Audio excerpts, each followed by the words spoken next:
Jour J du Mondial 2014, plusieurs horloges personnelles seront déréglées. 5 jours après l'opération Coup d'arrêt, 18 dalles ont été interceptées par les gendarmes en mission au sud de Madagascar.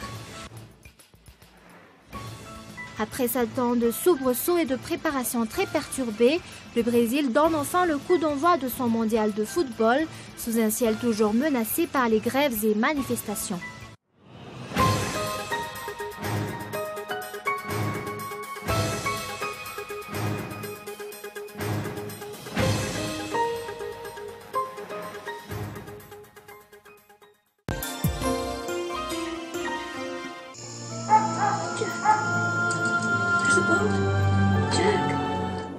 Avec Philips, entrez dans un monde de rire, de frissons, d'émotions, de sensations. Vivez le grand spectacle de la Coupe du Monde avec la série 9000 de Philips, la Smart TV à écran 65 pouces Smart, LED Ultra HD. SIDEF, une garantie de qualité.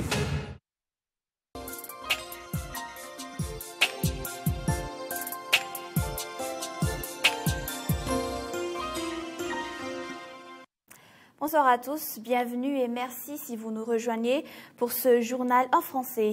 Nous vous annonçons dès le début de ce journal que nous aurons un invité, M.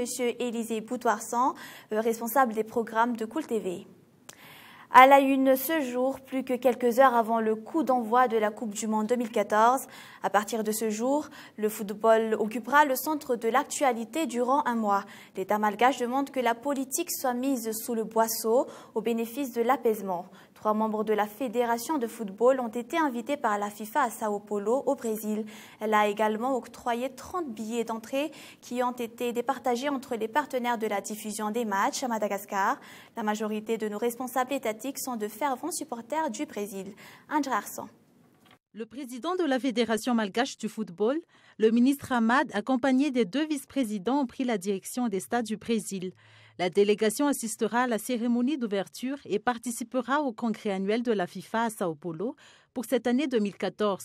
Le nom du successeur de Joseph Blatter, l'actuel président de la FIFA, sera probablement connu à l'issue du congrès. Jusqu'à présent, aucun arbitre malgache n'a assisté à la Coupe du Monde, mais le secrétaire général de la Fédération malgache du football annonce que des changements commencent à se faire sentir au niveau de l'arbitrage à Madagascar. Par ailleurs, la FIFA n'a vendu que 30 billets d'entrée à la Fédération malgache pour cette année. Le ticket est à $250 américains, l'équivalent de 600 milliards, un prix fixé par la FIFA. Le secrétaire général de la Fédération malgache a toutefois noté que, contrairement à la jante masculine, la jante féminine de la catégorie senior a déjà officié au mondial du football féminin. L'État malgache n'a pas de représentation diplomatique au Brésil. Aucune statistique n'est disponible sur les malgaches résidant dans le pays du mondial 2014. Il est sûr que 2 tiers des malgaches du milieu urbain pourront vivre en direct ce grand moment du football. Le ministre de l'Énergie a rassuré qu'il n'y aura pas de délestage. Comme le monde entier, nos dirigeants auront les yeux rivés sur le Brésil. Le secrétaire général du ministre de l'Intérieur et de la décentralisation supporte le Brésil, pays d'accueil et classé au 3e rang dans le monde du football. Il en est de même pour le ministre de l'Éducation nationale, ainsi que pour le président Eradon Armapian, qui avoue être un fan de l'équipe brésilienne. Néanmoins, il pense qu'un renversement de la situation est toujours possible. Le secrétaire général du ministère de l'Intérieur réclame l'apaisement politique pendant la durée du mondial. Il a indiqué que l'événement tombe bien pour les Malgaches car il coïncide avec la période de la fête nationale. Pour son redressement socio-économique, Madagascar devrait jouir d'un mois de trêve politique et d'apaisement, loin des troubles et de la polémique. Le football, un sport national, favorise la solidarité citoyenne et il symbolise la fraternité et la culture du fair play. Les Malgaches seront au rendez-vous pour supporter les 5 équipes qui représentent le continent africain. Quand leur sonnera-t-elle pour nos Baréas? 4 écrans géants diffuseront tous les matchs de la Coupe du Monde au Brésil sur le parvis de l'hôtel de ville à Nalaké, Lukianzamaki, un Doutapé, Naké, un Boupou. Tout cela pour donner satisfaction aux fanatiques de football. Par contre, jusqu'ici, aucune organisation n'a été notée au niveau des Funktani. Reportage de Gaëtan Adjeslav. D'après les statistiques de l'INSTA, 13,6% de la population malgache a une télé, si 31,8% pour la population tananarivienne. C'est pour cela que des directs seront proposés sur 4 écrans géants. La diffusion de ce jour sera plus ou moins spéciale en occasion de la cérémonie d'ouverture. D'après Fabien Ranefsan, responsable communication, l'ouverture sera exceptionnelle avec un concert de TGC. Les diffusions en direct des matchs est le fruit de la collaboration entre les organisateurs et la commune urbaine d'Antananarivo. Jusque-là, aucune organisation n'a été effectuée au niveau des Fuktan. Des écrans géants ont été installés au stade Maki. Les habitants d'Andouatapenak, d'Ankasan de 67 hectares, d'Ambujmanzak et d'Amboudiak seront les heureux bénéficiaires. Concernant la vente des boissons alcooliques, le commissaire Alexandre affirme que la loi interdisant sa vente sera strictement appliquée. La vente de boissons alcooliques dans les lieux publics est interdite, mondiale ou non. Suite à l'annonce au début de ce journal, nous avons ici un invité, le responsable des programmes de Cool TV, M. Élisée Boutoisson. Bonsoir M. Élisée. Vous êtes ici pour expliquer un peu aux téléspectateurs le déroulement du mondial. Alors ma première question, au vu du décalage horaire, que conseillez-vous aux téléspectateurs pour suivre le mondial dans des conditions, on va dire, optimales de confort? Ok, d'abord, bonsoir à tous les téléspectateurs qui sont en train de nous regarder en ce moment. Bonsoir Sandra. Bonsoir. Et pour répondre à votre question, donc c'est très simple. Il faut s'informer par le biais du calendrier des matchs de certaines chaînes câblées, que je ne vais pas citer ici bien entendu. Et en principe, nous aurons un match vers 18h55, heure locale, à 21h45 et 0h45, toujours heure locale. Exception faite d'aujourd'hui, qui est une journée assez spéciale parce que c'est la journée d'ouverture de l'événement. Oui. Pour continuer mes questions, la deuxième et la dernière, oui. Qu'est-ce que Cool TV a préparé pour le public à l'occasion de ce mondial 2014 ?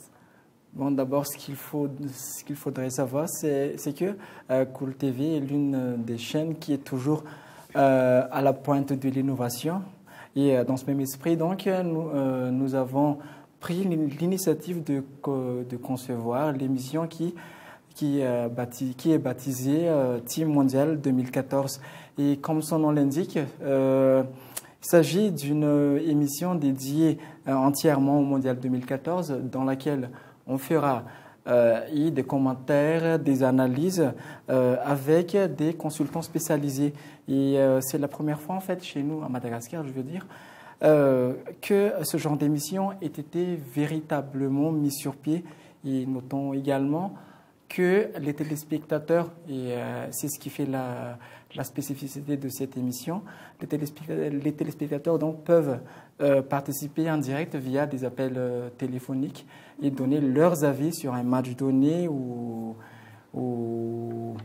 quelque chose dans ce genre. Et on peut suivre donc la Team Mondiale à partir d'aujourd'hui, à partir de 21h15.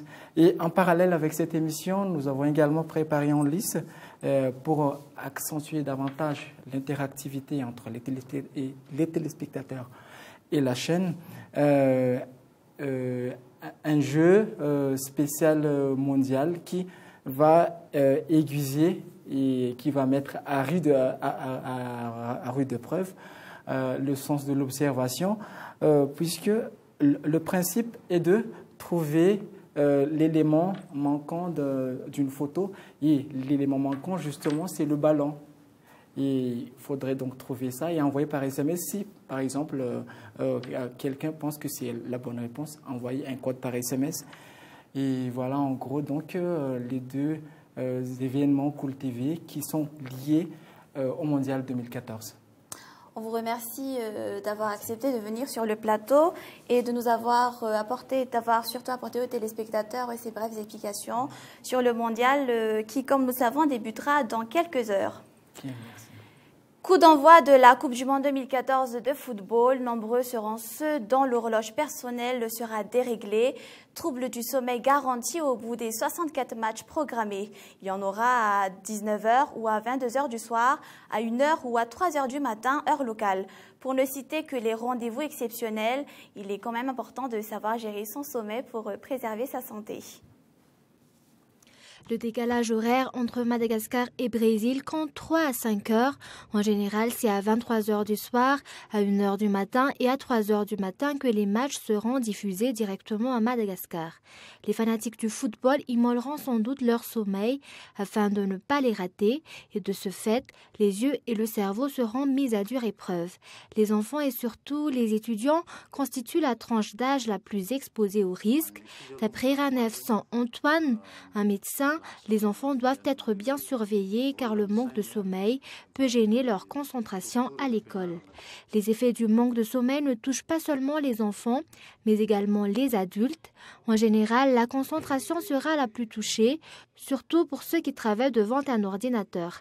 Les maux de tête et même les risques de cécité font partie des effets indésirables du manque de sommeil à répétition et toutes les cellules peuvent être touchées par ce manque de sommeil. Pour les adultes de plus de 24 ans, un sommeil de 6 à 8 heures est nécessaire contre 8 à 12 heures pour les enfants et les jeunes en phase de croissance. En général, regarder une télévision ou un ordinateur pendant 1 heure provoque 3 fois plus de problèmes au niveau des yeux que 2 heures de lecture.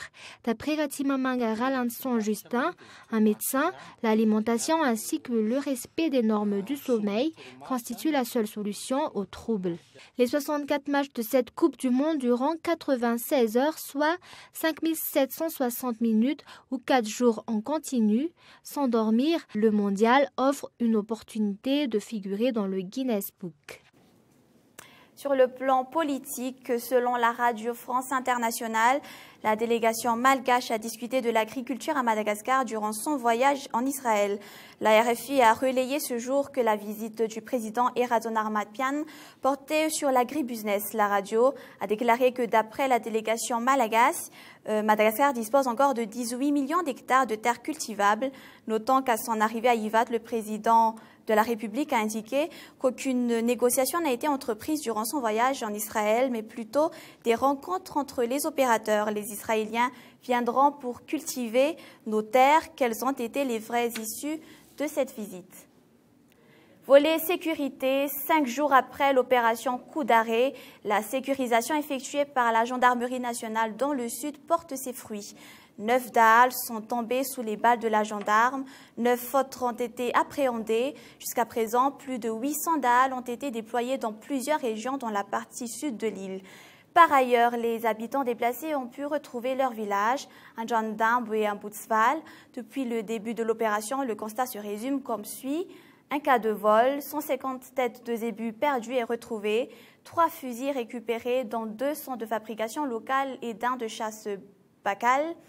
Des solutions ont été également trouvées au niveau du circuit du vol de zébus, dans la sécurisation par les éléments des forces de l'ordre ainsi que la fixation de DIN, une sanction sociale instaurée les villageois. Et nous continuons ce journal avec les actualités internationales. La fête commence dans quelques heures au Brésil. Le coup d'envoi de la Coupe du Monde est prévu à 23 heures. Heure de Madagascar, la cérémonie et le match d'ouverture Brésil-Croatie se tiendront au stade de Sao Paulo. France 24. Dans les rues de Sao Paulo, l'heure est à la fête. On se prépare pour le match d'ouverture Brésil-Croatie. Et pour certains, le moment est venu de profiter de cet événement unique. Beaucoup de Brésiliens pensent que l'argent du mondial aurait dû être investi dans d'autres domaines. Mais moi, en tant que fan de football, je ne peux pas résister au charme de la Coupe du Monde. Je vais en profiter un maximum. À quelques heures du coup d'envoi, bonne nouvelle pour les supporters. Ils pourront se rendre au stade sans encombre. Les employés du métro ont finalement décidé qu'ils ne feraient pas grève ce jeudi. Mais le conflit n'est pas terminé pour autant. Les travailleurs entendent continuer leur combat. Nous avons fait 5 jours de grève. Nous sommes épuisés. La répression policière a été particulièrement forte. et des travailleurs ont été mis à la porte. C'est normal qu'on s'arrête un peu. On va préparer de nouvelles actions pendant la Coupe du Monde. Les autorités brésiliennes sont donc loin d'en avoir fini avec la grogne sociale, d'autant que la ville de Rio est elle aussi touchée. Une partie du personnel des aéroports de la capitale a annoncé une grève de 24 heures. Il y aura un 3e jour de grève à la SNCF, c'est ce qu'annonce la CGT, le principal syndicat des cheminots. Il réclame le retrait de la réforme ferroviaire. Les usagers en paient les conséquences. Reportage de France 24. Dans plusieurs villes, des quais bondés de voyageurs et de rares trains que les passagers ne veulent surtout pas rater. C'est le 2e jour de grève à Saint-Lazare et les esprits commencent à s'échauffer. Moi, je suis venue sur Paris pour 2 jours et j'étais obligée de rester 2 nuits au lieu d'une seule. Et qui c'est qui paye? C'est la SNCF? Si à Paris, beaucoup ont pu s'organiser ce matin, ce qui préoccupe les voyageurs ici, c'est le trajet du retour. Le 16h55, arrivé à Paris à 18h12. Sinon, c'est quand 16h30 en autocar. En autocar jusqu'à Lisieux. L'autocar part de la gare ferroviaire. Part de la gare ferroviaire. Des trains qui partent au compte-gouttes à Paris et de nombreux trains prévus à Lyon qui, eux, ne partiront pas du tout. Ça fait le 2e d'annulé quand même, 2e marqué sur Internet, annulé, ça fait beaucoup quoi. Le train que je voulais ce matin et que mon mari voulait, il n'est pas là. Non, il n'y a pas moyen d'anticiper, c'est pas vrai. À minuit, j'ai téléchargé leurs soi-disant horaires et j'arrive ce matin, le 2e supprimé alors qu'ils étaient marqués noir sur blanc. Selon les villes, le trafic est plus ou moins perturbé. À Lille, par exemple, la situation s'est améliorée par rapport à hier. 9h13, ouais, malheureusement, il n'est pas passé. Les trains ont quand même pris du retard, car les cheminots grévistes ont envahi les voies pendant une demi-heure ce matin. J'ai pris le train 6h30 à Maubeuge, vous voyez, j'arrive à 9h15. Il y a eu des fumigènes là, sur la voie qui ont éclaté, mais bon, on n'a pas le choix, on est obligé de suivre. À Marseille, pour ce couple, les vacances commencent mal. Nous avons réservé depuis 3 mois de date et il s'avère que notre train TGV pour Paris est supprimé. Si dans quelques villes, les cheminots ont déjà voté la reconduction de la grève, le nombre de grévistes est globalement en baisse aujourd'hui. Restez avec nous, juste après ce journal, suivez le magazine Mecamag et le Team Mondial 2014. Voilà, c'était le journal. Merci de l'avoir suivi. On se retrouve demain à 20h30. Au revoir.